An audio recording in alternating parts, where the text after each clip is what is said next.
This series presents information based in part on theory and conjecture. The facts that will be presented are true. Scientists representing the world's foremost research centers took part in the examination of the evidence.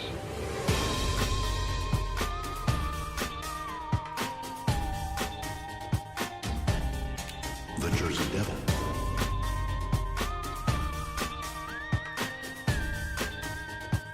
El Chupacabra.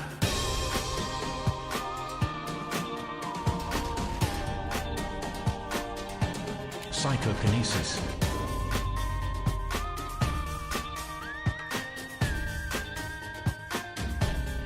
The Mothman.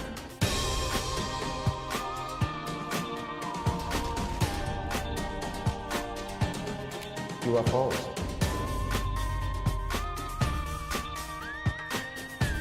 Spontaneous human combustion.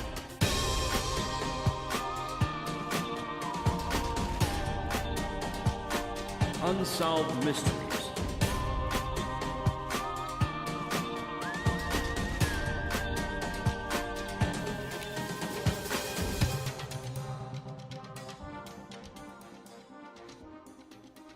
Hi, I'm Chris. I'm Chad. And together, we're a pair o' normal guys. Well, as normal as you can be. But what's normal? I don't know. I've never seen an official scientific chart. No, there's no... I mean, I guess Webster says what normal is, but... Well, dictionary, yeah, sure. But his name was Merriam, so... Yeah, that's true. Anyway, anything new, Chad?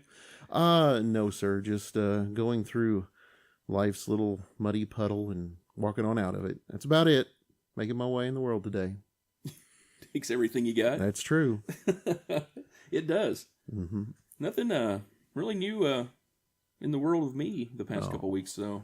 Well, kind of a dull, boring couple weeks. That's okay, because no matter how dull and boring it was, today is very exciting. It is. We're foregoing the Pero news stories, so Chad doesn't have to venture over to the Pero news desk. Thank God. So far away. It is. And we actually are talking with author Sylvia Shults tonight on this episode. We are talking about her newest book, 44 Years of Darkness, a true story of madness, tragedy, and shattered love. Mm-hmm. And you know, Chad, in the latter part of the 19th century, Rhoda Derry spent over 40 years in the Adams County poor farm, curled in a fetal position in a box bed that they called a Utica Crib. Mm. She had been committed there by her own family when they could no longer care for her at home. She spent decades locked away from the world. And you know what her crime was, Chad? What's that? She fell in love. Oh. So, without further ado, Sylvia, welcome to Paranormal Guys. Thank you so much for having me. Hi, Sylvia. It's good to talk with you. An esteemed author, paranormal investigator. I understand you write fiction and nonfiction. And who better to tell this story? Thank you very much. The story of Rhoda Derry is very close to my heart. I have discovered sort of a kinship with her over the years that I've been hearing her story and sharing her story with others. Mm-hmm. So, what did you, Chris, you had something that you wanted to say on that? You know, before we get into the meat of the Rhoda Derry's... Derry. Yeah, I'm going to cut that. Fix that. Rhoda Derry story. Sylvia, what originally piqued your interest in the paranormal and then in turn led to writing about it? Oh, man. I have loved true ghost stories ever since I was a little kid. I didn't grow up in a haunted house. I don't see dead people. I never have been able to. But I've always been fascinated with the paranormal. When I was a very young child, we took a family vacation. And it was myself, my sister, who was 3 years younger, our infant sister, and a cousin. So it was 4 kids in the back seat of a car, and my parents drove us to Missouri to visit friends of my mom's. And on one of these nights that we stopped, my dad, instead of camping somewhere or getting a hotel, decided to stop for the night in a cemetery. Nice. Wow. And he knew it was cheap, free, and nobody was going to bother him, nobody was going to mess with the car or anything. So he stopped, and he and my mom got out and took my infant sister with them and set up a tent and camped and let us 3 kids sleep. So it was, so you can imagine the reaction when I wake up. I'm 8 years old and sitting up, looking around blearily going, okay, we're stopped. It's light out. Holy cats, we're in a cemetery. Oh my God. That would be a little bit surprising. Yeah. I mean, you don't have to worry about. My sister and our cousin were just 5, so I'm the biggest kid in the car, and I'm just petrified. Wow. So yeah, that was my introduction to the world of the creepy and paranormal, but I got over it, and I love true ghost stories. I love experiencing them, and I love sharing them with people. Wow. Well, that's great. So I understand that another book that you wrote kind of led into this story about Rhoda Derry. Is that correct? It led into it very neatly, yes. But the first book of paranormal nonfiction I wrote was called Ghosts of the Illinois River. As I was working on that, people kept saying, oh, you're working on a book of ghost stories? You have got to check out the Peoria State Hospital. It's just across the river. It's just a little bit north of you. You have to go and see it. It's an abandoned mental asylum. And I was like, oh, really? Tell me more. So yeah, I started investigating this place, and seriously, it's a 10-minute motorcycle ride from my front door. Wow. And you say haunted mental asylum, and your mind automatically goes all American Horror Story on you. And you automatically assume pain and fear and abuse. And it is my great joy and my great privilege to be able to tell people that was not the case at the Peoria State Hospital. This was a place of compassion. This was a place where the patients were treated like family. Some of those patients lived their entire lives there, 50 years and more. So, and those spirits are there because they want to be. Yeah. And one of those patients, the more I learned about the place, the more I knew the story had to be shared. So that's how Fractured Spirits, Hauntings at the Peoria State Hospital came to be. Okay. Yeah, that's what I was going to ask about, the Fractured Spirits book. Yeah. All about the hauntings and history of the Peoria State Hospital. And it was one of those patients, Rhoda Derry, who really captured my attention. And her story is told in 44 Years in Darkness. Okay. Right. And yeah, that was one question that I wanted to ask you was, since living just down the road from Peoria State, that naturally, with your interest in the paranormal and writing, would lead to Fractured Spirits. But then what makes Rhoda's story so compelling that she gets singled out and gets her own special treatment? That's a really good question. Dr. George Zeller, the superintendent of the Peoria State Hospital, probably would be a little bit sore at me for doing this, because he did not want any one of his patients to be treated any better than any other. Right. He did not believe in singling people out and giving them special attention. He believed that everyone should be treated equally. But Rhoda's story is so compelling to me and to many other people that she really did deserve her own book. This was a young woman in the middle of the 19th century, and in the book I look at some of the pressures, the social pressures on young women of that era, the different forces that were pulling them back and forth. Right, and that's one thing that I really enjoyed about, especially that beginning of the book there, where you put so much time and effort into explaining the situation at the time that we went into everything. Thank you so much. So I wanted to look at not only Rhoda's story, but the story of young women in that situation, and what were the pressures on her that forced her in the direction that she went. And here's this perfectly ordinary young woman, poor but very pretty, and she falls in love, and it ruins her life. Right. And just that simple sentence it's like, oh my gosh, I have to know more about this. What in the world happened? She did something as natural as falling in love. And she suffered the rest of her life for that decision. Now I How understand. could you not want to read an entire book about that? Exactly. Now I understand that some of what caused this start to this downfall actually had to do with witchcraft in a way. Is that right? Yes, yes. Rhoda's story actually starts 2 generations before. Her grandmother was a practitioner of Pennsylvania Dutch hex magic. Yep.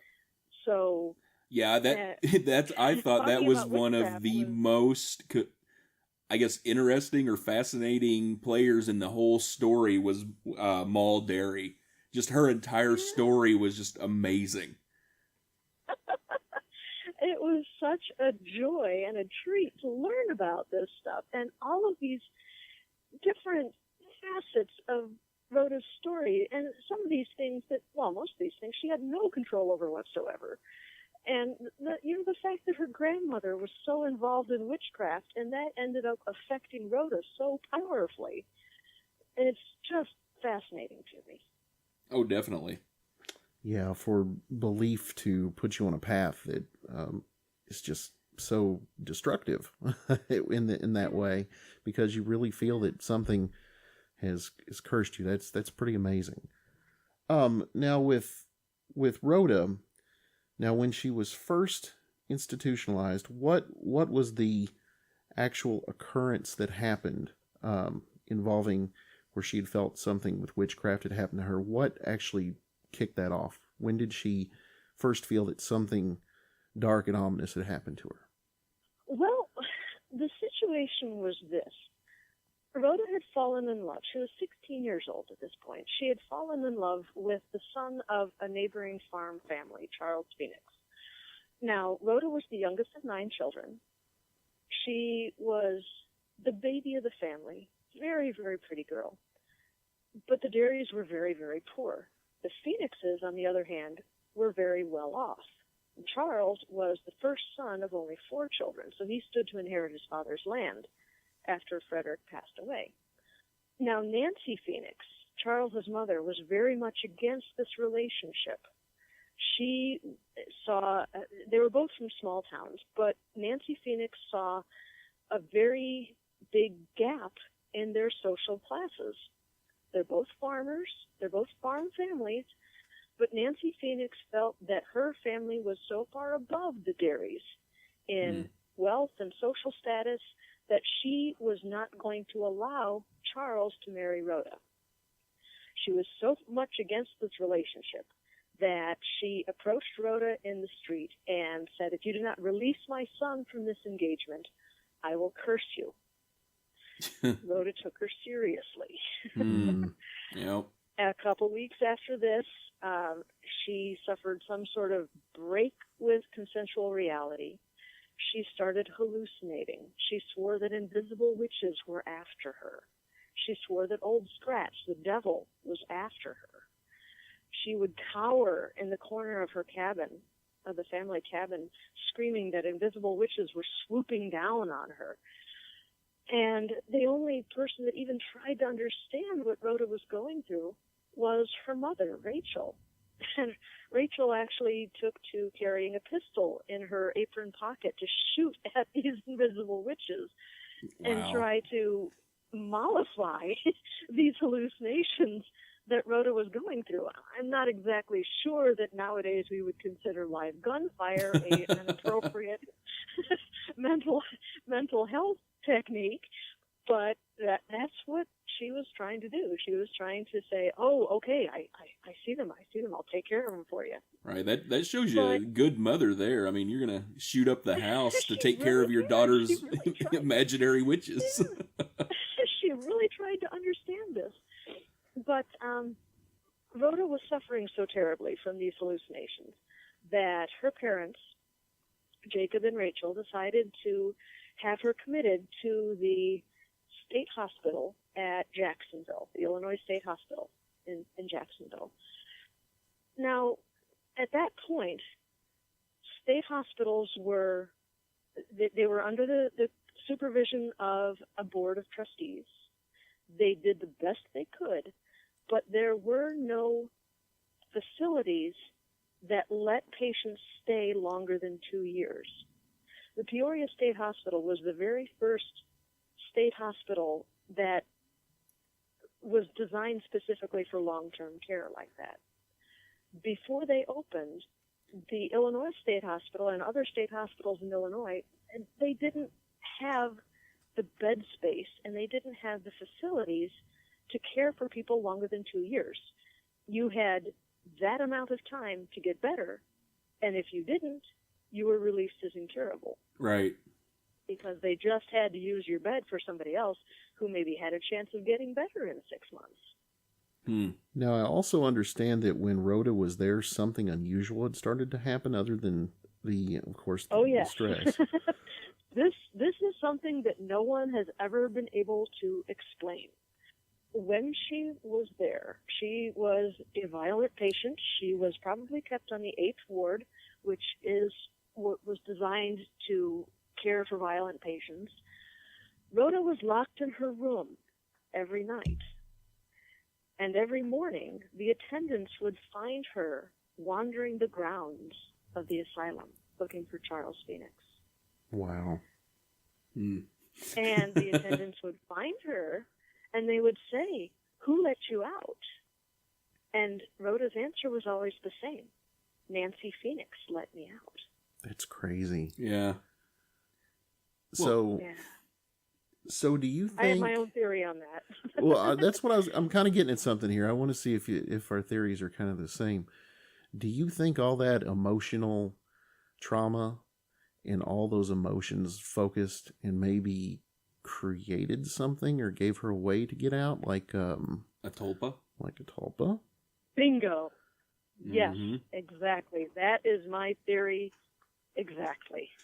I think that the emotion she felt of losing Charles and being abandoned by her family, she was so focused on Nancy Phoenix, who she saw, and quite rightly so, as the instigator of all this heartbreak in her life. She ended up inadvertently creating a thought form, a tulpa. Wow. And that that led to the door being unlocked.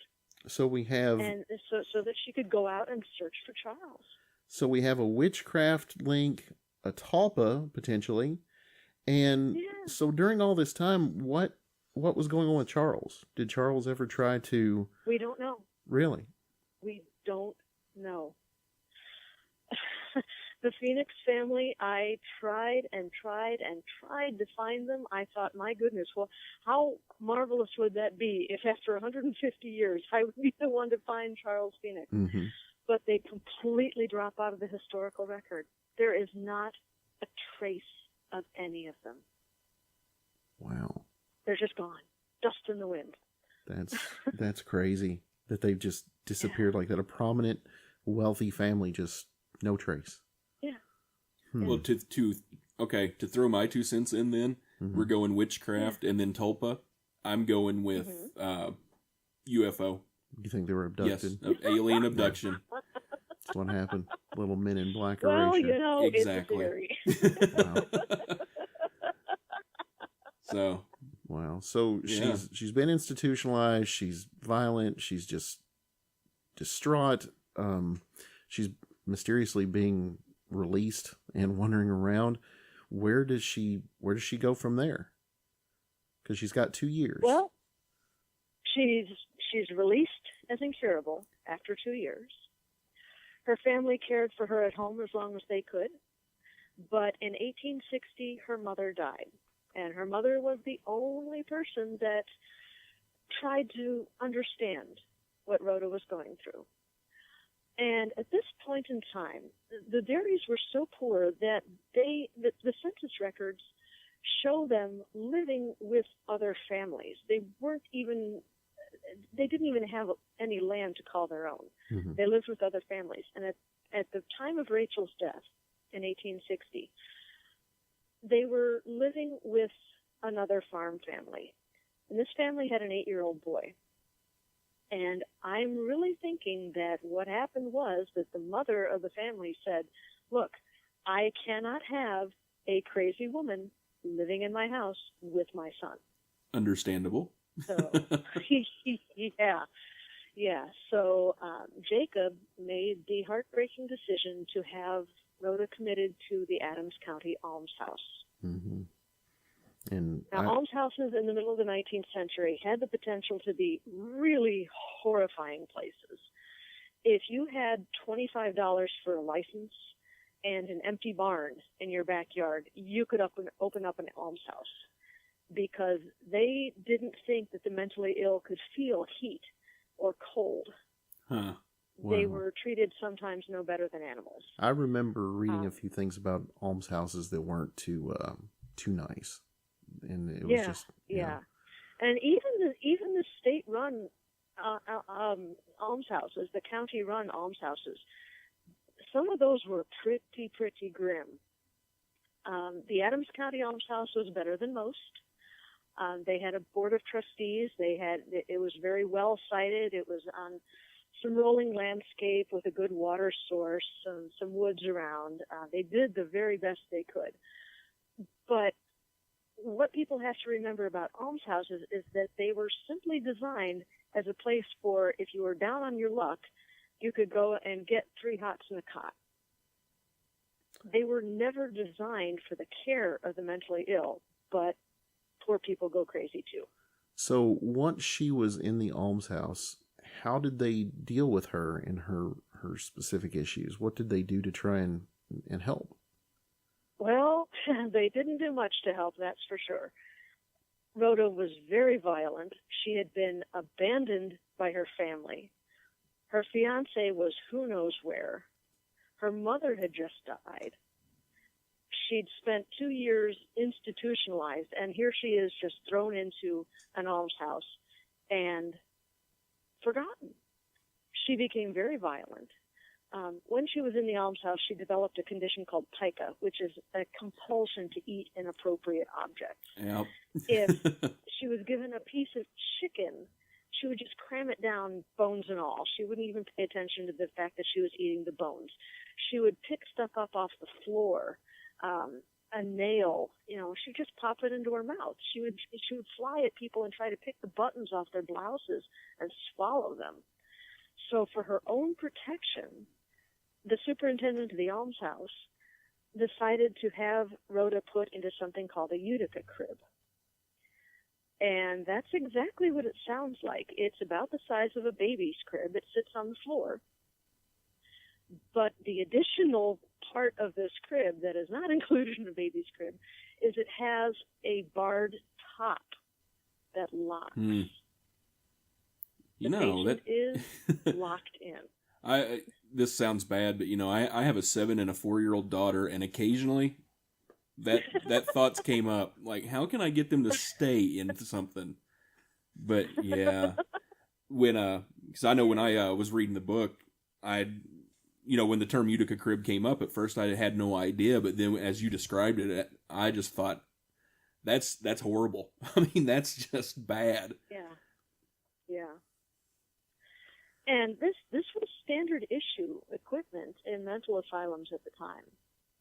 Right, and that's what was it? In one part you said that they, some patients actually liked being in there just because of the close quarters.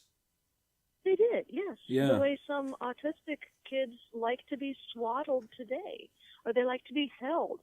Like Temple Grandin invented that hugging thing where she could feel that sense of closeness without anyone actually touching her. Right. And it's the very same thing. And in 1880, a reporter set out to do an expose about the Utica Cribs, and he talked to patients, and one of the patients told him straight out, I sleepwalk. And if I am locked into a Utica Crib at night by a nurse, I know where I'm going to wake up in the morning. Right. And that's a very great comfort to me. Yeah, definitely. So it was not designed as an instrument of torture. It really wasn't. But the thing is, those cribs were never designed for use longer than overnight. Right, and that's one thing. was Rhoda basically kept in there constantly? Because I know that if this wasn't a feature of all Utica Cribs, at least the one that she was kept in, they actually had a hole in the bottom of it to allow, bodily functions to exit the crib. Precisely. Yeah. Yes. Yes, the Utica crib was usually lined with a thin hospital mattress. Rhoda's was not. Rhoda's was lined with straw with a strategically cut hole. There is a picture in the book of a box bed. She was moved to a box bed after a couple of decades of being in the crib, and you can see that there's a tray underneath the bed. It's pulled out just a couple of inches. Right. And just like a rabbit cage, and for the exact same reason. Wow. So, yeah. Wow. It's shocking. I mean, it's just shocking to hear that could be a situation for anyone. Yeah. When she was in there and they've got her confined in this space, it sounds like she just didn't get to come out of there. How did she deal with that? What did she finally just decide she needed to do? She dealt with it very, very poorly, as any of us would do. I can't imagine spending 44 minutes trapped, locked in a Utica crib without any way of getting out, and much less 44 years. Sometime in the first 10 years of this treatment, Rhoda decided that she no longer wanted to watch the world go by through the bars of a cage, and she clawed her own eyes out. Wow. That can't imagine that. Yeah.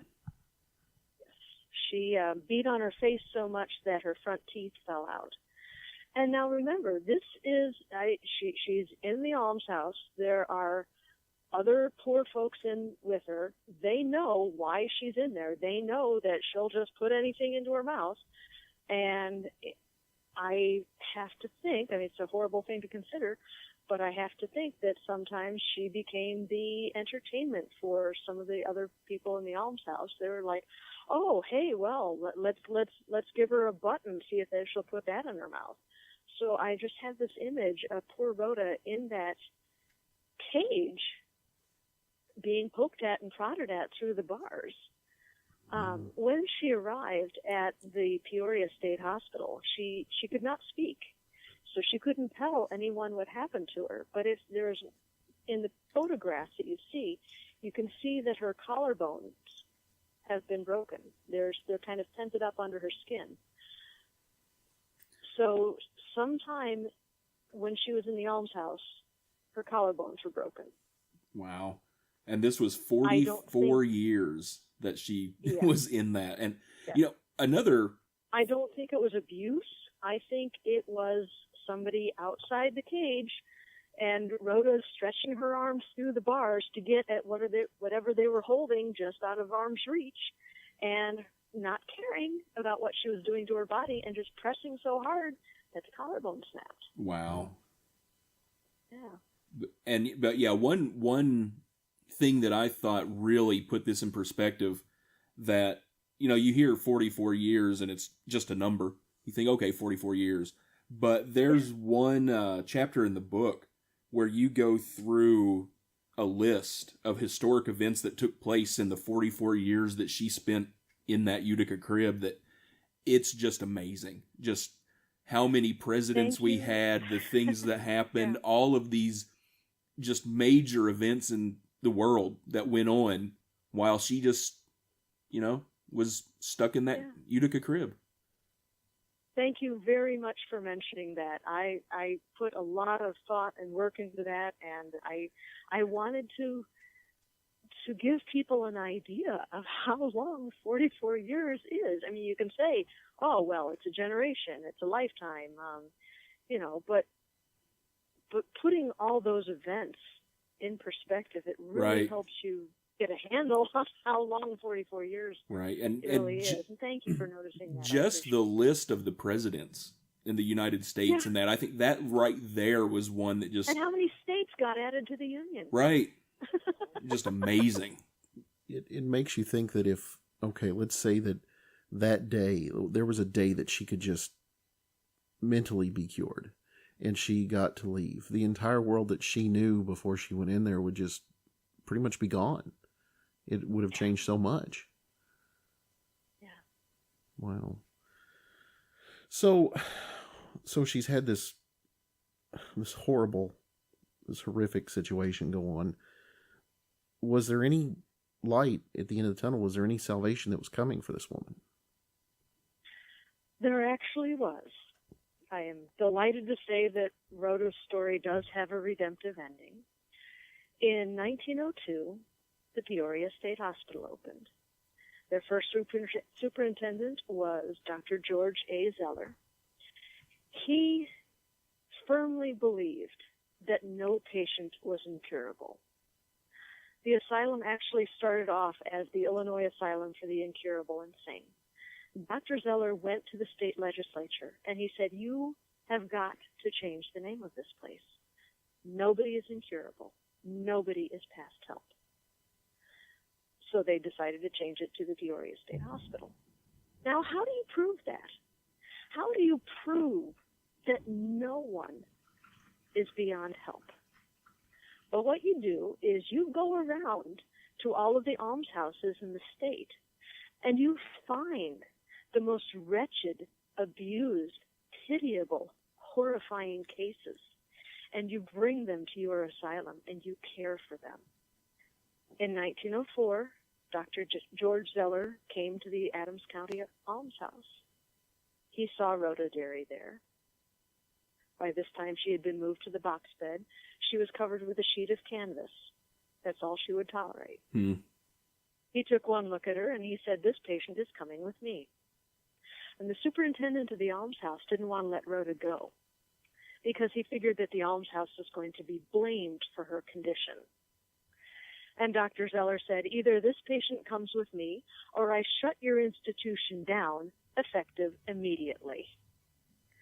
Now, September 26th, 1904, there was a train that was carrying the patients from Adams County to Bartonville. The train got in very late that night. There was a washout on the tracks. The patients, about 60 of them, were being transported on boxcars. So it wasn't until about 1:30 in the morning that the nurses and the attendants got the call that the train had finally arrived at the station. So they went down to meet the train, and they escorted these patients off of the boxcars, and they were standing on the platform of the station. And the attendants went into the boxcar to make sure no one had been left behind. And there was this great big wicker laundry basket sitting at one end of the boxcar. Now, this is not usual. Patients they arrived in the clothes they stood up in. They were not sent along with a lot of clothing. But there was this basket there, undeniably full of clothes, and this attendant said, "Oh, well, I guess this comes off too." So one attendant on each end of this big, heavy laundry basket, they hump it off with the boxcar, and they set it down on the platform. And as soon as they set it down, the lid opens, and the clothes part, and there sits Rhoda, jabbering away at people. She had been carried in the basket because her hips were so wasted that she could no longer sit in a chair for any length of time. That night, for the first time in 44 years, Rhoda Derry slept in a bed with clean white sheets. Wow. That just, if that's not a story that just pulls out every emotion you can have, just there's nothing that's going to affect you. Yeah. Yeah. Yeah, you can hear me. I get choked up. I told that story 100 times.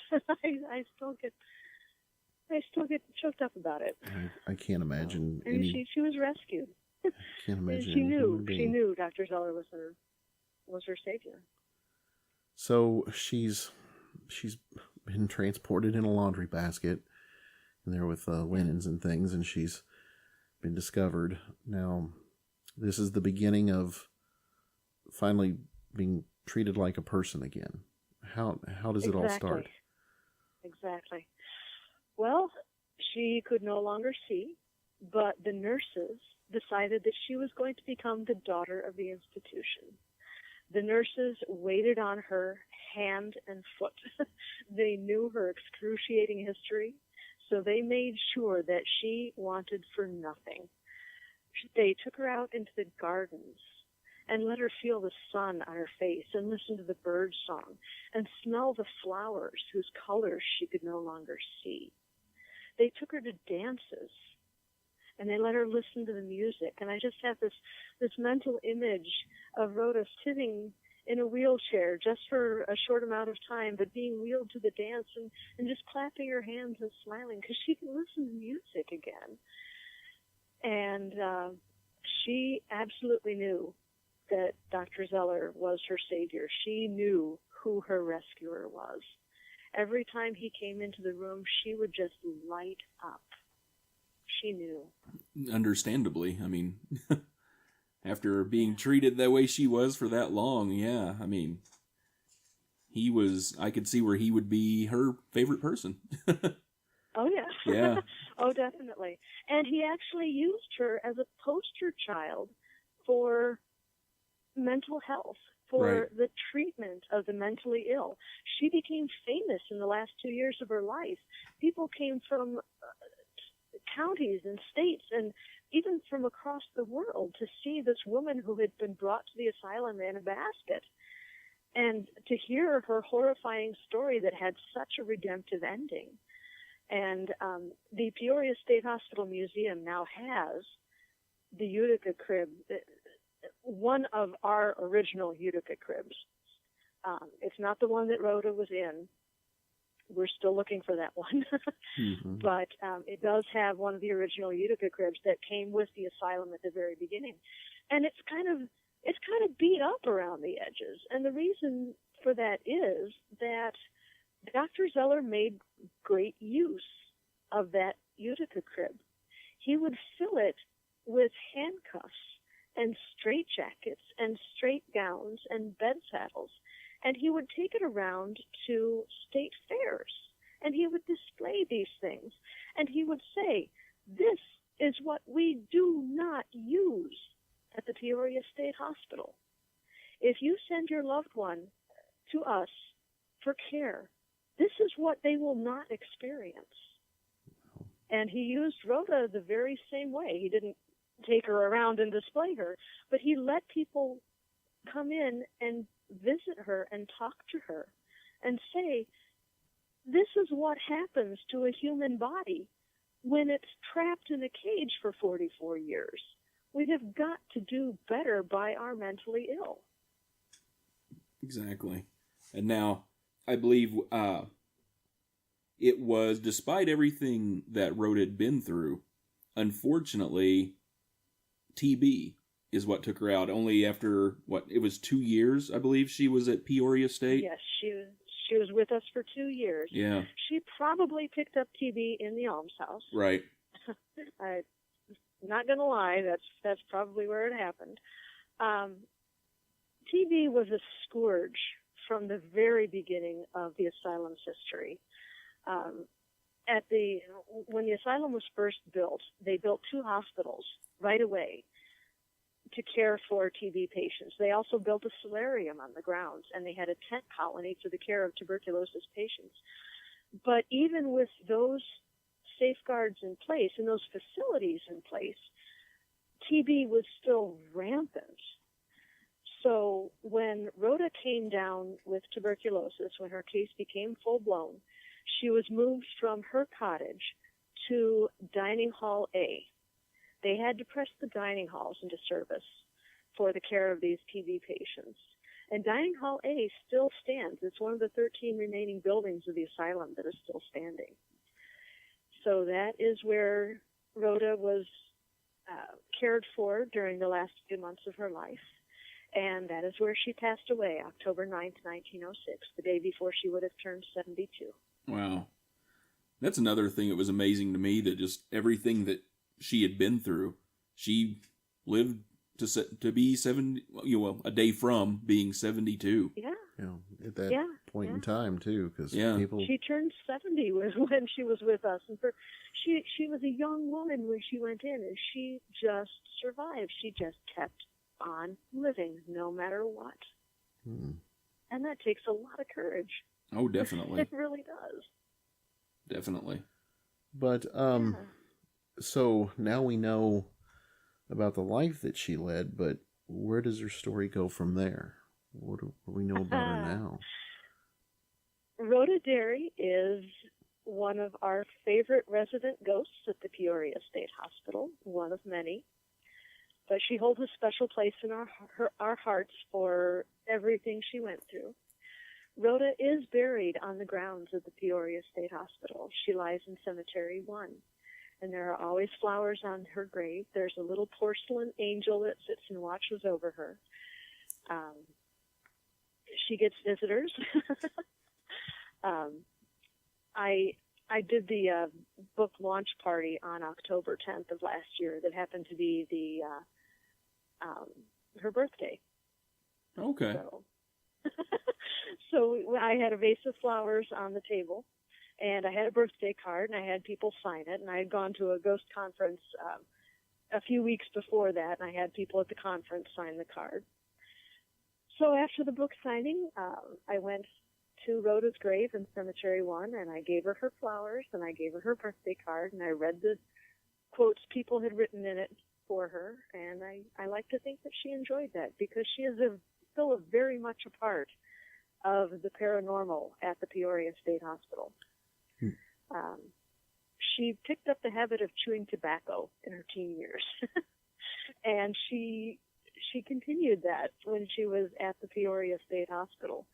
Her favorite thing was a little bit of chaw, and if she knew that you had some in your pocket, she would crab along the floor, and she couldn't stand up because her hips had degenerated so much. But she would kind of crawl across the floor, and she'd tug on your pants leg to ask for some of that tobacco you had in your pocket. So that is part of her lore. She loved that hilltop so much that anywhere on the hilltop, but especially in front of her grave, if you smell chewing tobacco and you feel a tugging on your pants leg, that's Rhoda trying to get your attention. Wow. Now, has Rhoda ever made herself known to you? Have you ever seen her? Unfortunately, I have not ever seen her. I have not had the privilege of that. But other people have, and they've been kind enough to pass along a message from Rhoda to me. They say that she is very aware of what I'm doing. She's aware of the stories that are told about her. She's aware that a book has been written about her, and she is just thrilled about it. So that really, really made me feel good. Oh, definitely. Whenever I'm out there, I stop in and say hi. Well, now when others see her, she makes her presence known. How does she appear? Does she does. Well, I have spoken with two people who have actually seen her and have known that it's her. These are psychic mediums who have seen her, so they are able to identify her instead of just somebody taking a picture of somebody in a long white dress and saying, oh, that might be Rhoda, we're not sure. Mm-hmm. These are mediums that have been able to identify her. One of the mediums, Liz, was so powerfully affected by Rhoda's story that she won't call her by name out of respect. She'll always say, your girlfriend or girlfriend down in the cemetery. But she said that Rhoda is still there, and she appears in the way she was most happy in life. So she says, if you see a beautiful young woman with dark hair dressed in Victorian clothing, ask her what her name is. Wow. So that's how Liz experienced her. And then Lisa shared just the most wonderful thing with me, the most wonderful story with me. I was able to spend 2 days ghost hunting with a multi-group event last July, and Lisa was one of these ghost hunters that showed up for this event. She had heard Rhoda's story, and on Friday night she was investigating with a group, and she felt someone clasping her leg below the knee. And she spoke up and said something about it, and one of the guides at the Pollock Hospital where they were investigating said, "Oh, that's probably Rhoda Derry," and explained why.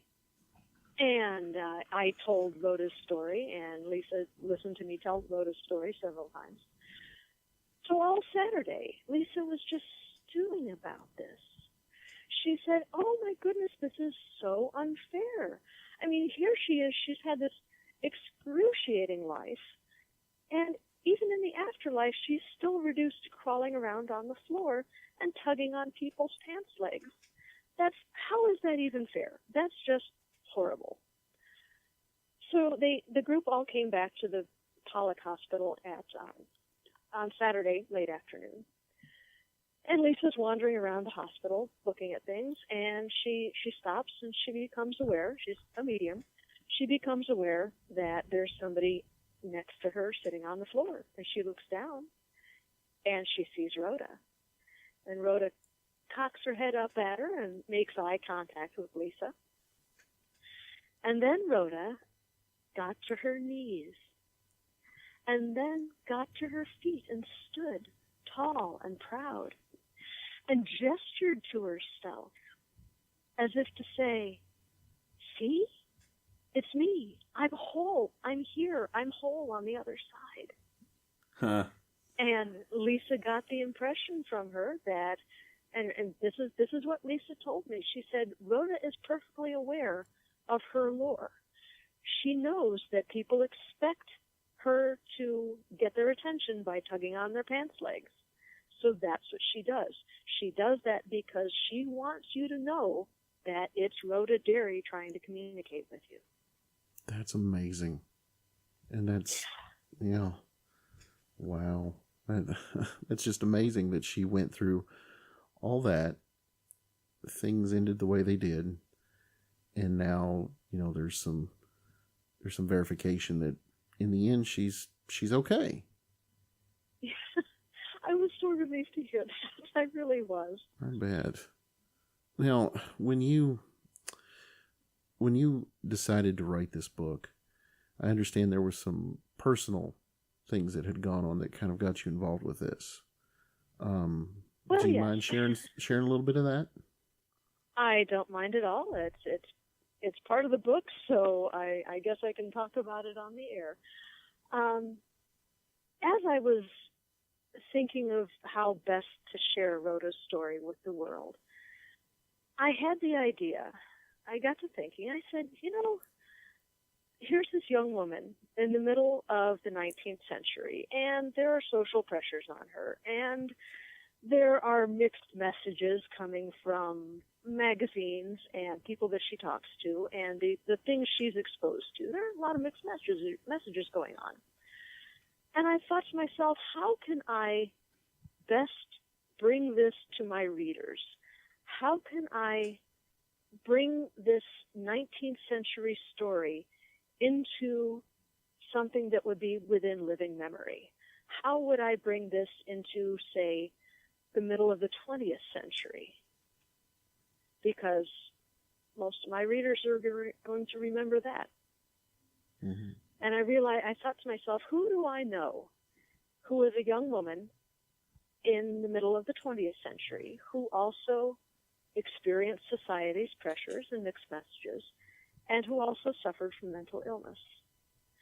And the answer came to me. My mother, Dorothy, suffered terribly from mental illness, and she experienced the same, not the same, but very similar mixed messages from society, trying to tell her to do one thing, but then limit her in other ways. And hers was the experience of many young women in the middle of the 20th century, just as Rhoda's experience was the experience of many young women in the middle of the 19th century. Right. So I told Dorothy's story, which does I'll let readers discover this for themselves, but Dorothy's story does not have the happy ending that Rhoda's story does. Mm-hmm. Wow. But she was my mother, so so she's part of me. And I suffer from depression as well and anxiety, so I got to marry the man I loved. I'm happy with him, so I can't really put myself into Rhoda's shoes, but I can understand sort of what both Rhoda and Dorothy went through, because I suffer from that almost every day of my life too. Right. So I have a lot of compassion and empathy for both these young women. Right. Now, not to completely put on the brakes and change directions on you, but one thing that was in the back of the book in an appendix that I wanted to ask you about was the situation you had with Ghost Asylum. Because Chad knows this, that I have very, very mixed emotions about any, just to put a label on it, paranormal television show. That I feel there are some out there that try to do a good job and put forth what they're saying is true, real account of what's going on. Then I feel there's shows on there like apparently the experience you had with Ghost Asylum. Good Lord. Yeah, so Ghost Asylum, right. I tend not to watch the paranormal shows on TV. Right. I tend to watch like the smaller shows on YouTube, like Ghost Crier and Shadow Hunters, which I highly recommend both of them. They're wonderful. I find that the bigger the outfit and the more famous they are, the more squirrely they tend to be. Right. Hey, how are we going to get ratings? Exactly. I mean, these independent outfits are just so much more believable. They're willing to debunk things. And all right, so I'm dancing around the subject, I know. Oh no, that's fine. The situation was this. Ghost Asylum called me up. The producers called me up because I had written a book on Rhoda Derry. And they asked me about her, and I told her I told this producer the entire story. And they're like, oh, yeah, great. We want to interview you on camera, and we want you to be a part of the show. And I said, well, okay, I'll be there. You know, Wednesday at 5:30, I'll meet you out at the asylum, and we'll do this on film. Right. I'm sure I don't have to tell you guys this, but there's a lot of politics that goes on in the ghost hunting world. And Ghost Asylum was going to be filming at the Bowen Building, which is poppycock because Rhoda was never in the Bowen Building. So the owner of the Bowen Building really does not like me at all. So he talked the producers out of interviewing me. Wow. And they texted me and I said, well, okay, where do you want to meet? And I heard Bowen Building, and I'm like, oh no, yeah, this is going to go south real fast. So I said, where do you want to meet? And she's like, oh, well, we decided that we really don't need to interview you after all. Like, yeah, oh, okay, all right, no matter. So they do their investigation, and because it involved Rhoda, and because it involved the Peoria State Hospital, I actually watched that TV show. Surprise! And I always thought the expression "seeing red" was just that, just an expression. But it actually happened because I was just livid at what they were doing. Ghost Asylum's shtick is that they make a ghost trap, which is a trigger object where they trap the spirit that they're trying to communicate with. And what did they do?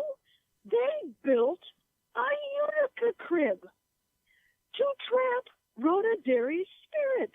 unbelievable. That's insane. The gall, the unmitigated gall of this is just mind-blowing.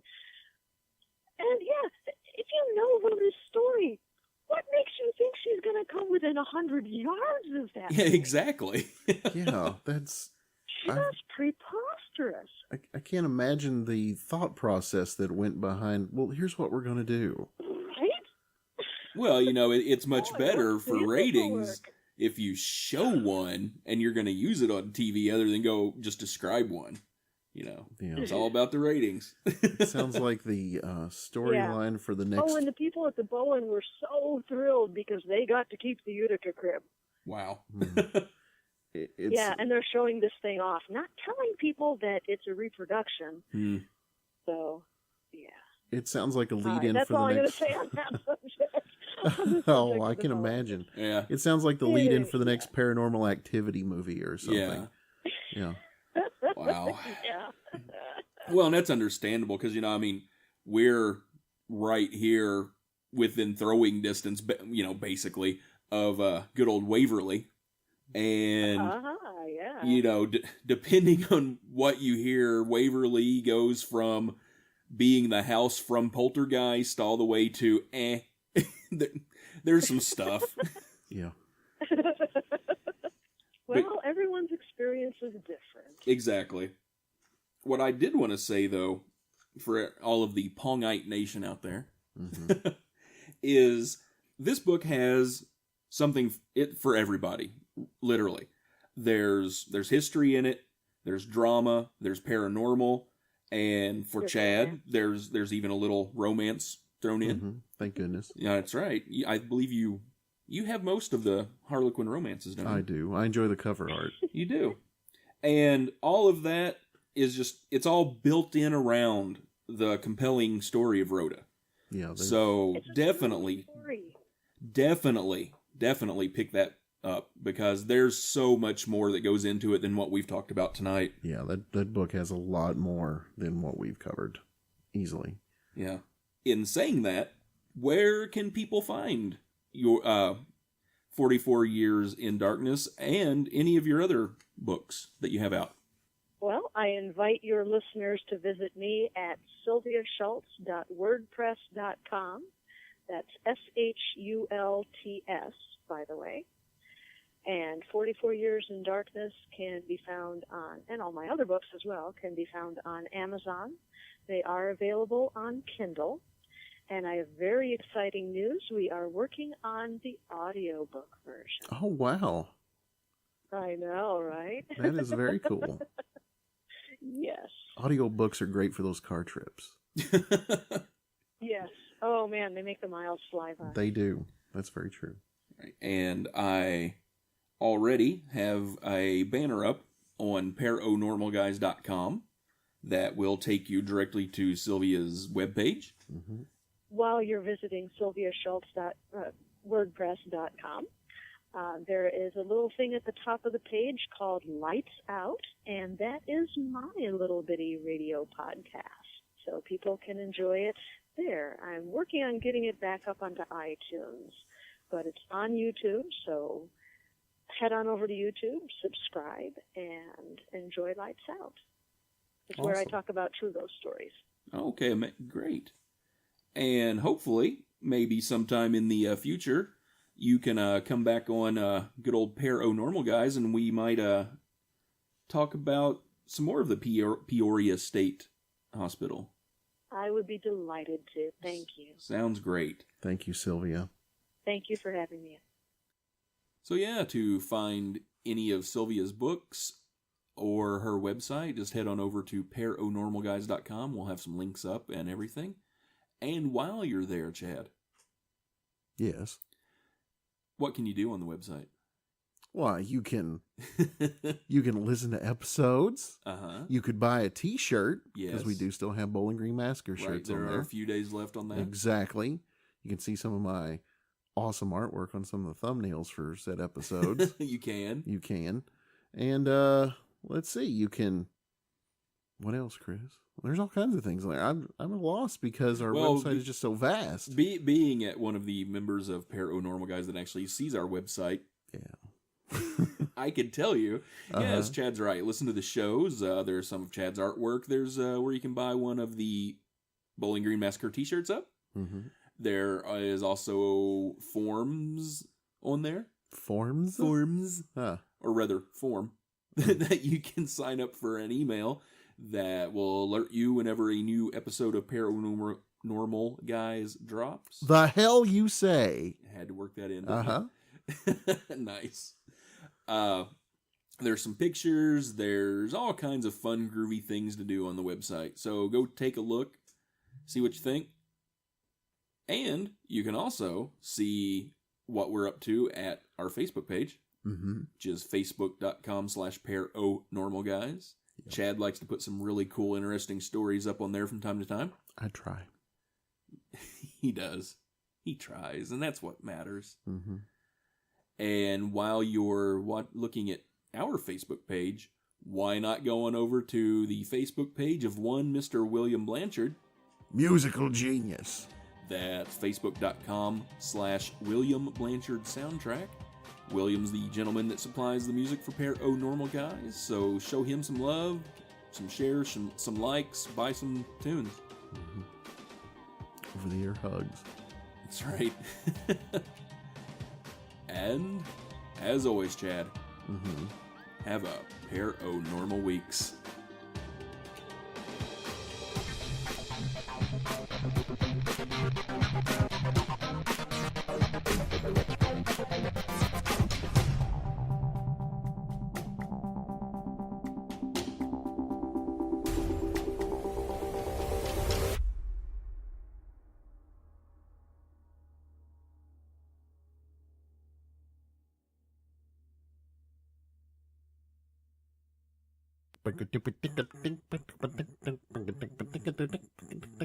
Ow.